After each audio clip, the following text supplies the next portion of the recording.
பிரிந்த உயிர்கள் போவது எங்கே புரிந்து கொள்ள முயன்றிடு.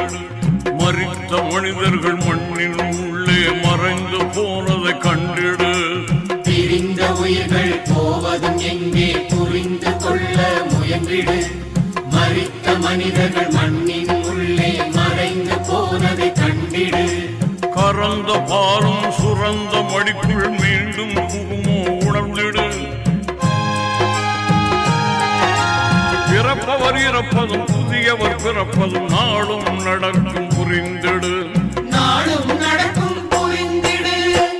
அருள் நபி வழியில் வாழ்வாய் அல்லாஹ்வை தினம்